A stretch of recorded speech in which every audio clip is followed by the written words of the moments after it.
സ്വന്തം വസ്തുവിലോ വീടുകൾക്കുള്ളിലോ മതപരമായ പ്രാർത്ഥനകൾ നടത്തുന്നതിന് സർക്കാരിന്റെയോ പോലീസിന്റെയോ മുൻകൂർ അനുമതി ആവശ്യമില്ല എന്ന് അലഹബാദ് ഹൈക്കോടതി.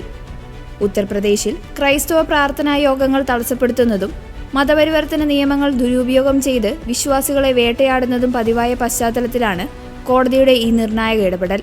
ഭാരതീയ ഭരണഘടന ഉറപ്പു നൽകുന്ന ആരാധനാ സ്വാതന്ത്ര്യം ഉയർത്തിപ്പിടിച്ചാണ് കോടതി ഈ സുപ്രധാന വിധി പുറപ്പെടുവിച്ചത്. വീടുകൾക്കോ സ്വകാര്യ കെട്ടിടങ്ങൾക്കോ ഉള്ളിൽ നടത്തുന്ന പ്രാർത്ഥനാ യോഗങ്ങൾക്കോ ആരാധനകൾക്കോ അധികാരികളിൽ നിന്ന് അനുമതി വാങ്ങേണ്ടതില്ലെന്ന് ജസ്റ്റിസുമാരായ അതുൽ ശ്രീധരൻ, സിദ്ധാർത്ഥ് നന്ദൻ എന്നിവരടങ്ങിയ ബെഞ്ച് വ്യക്തമാക്കി.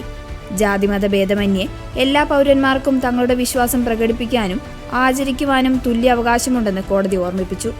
മതപരിവർത്തന നിയമത്തിന്റെ പേരിൽ സ്വകാര്യ പ്രാർത്ഥനാ യോഗങ്ങളിൽ പോലീസ് അതിക്രമിച്ചു കയറുന്നതും വിശ്വാസികളെ തടയുന്നതും നിയമവിരുദ്ധമാണെന്ന് വിധിയിൽ വ്യക്തമാക്കി.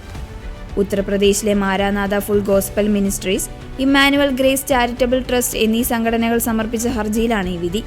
തങ്ങളുടെ ഉടമസ്ഥതയിലുള്ള സ്ഥലത്ത് പ്രാർത്ഥന നടത്താൻ അനുമതി ചോദിച്ച് അധികൃതരെ സമീപിച്ചുവെങ്കിലും മാസങ്ങളോളം മറുപടി ലഭിക്കാത്തതിനെ തുടർന്നാണ് ഇവർ കോടതിയെ സമീപിച്ചത്.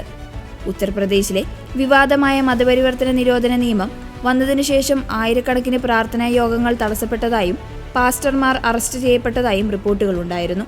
സ്വകാര്യമായ പ്രാർത്ഥനകൾക്ക് പോലും പോലീസിന്റെ അനുമതി വേണമെന്ന തെറ്റായ കീഴ്വഴക്കം ഇതോടെ അവസാനിക്കും. ഇതൊരു വലിയ നീതിയുടെ വിജയമാണ്.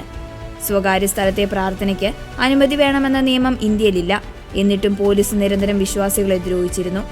കോടതി വിധി വന്നതോടെ ഭയം കൂടാതെ പ്രാർത്ഥിക്കാൻ വിശ്വാസികൾക്ക് സാധിക്കുമെന്ന് സഭാ നേതാക്കൾ പ്രതികരിച്ചു.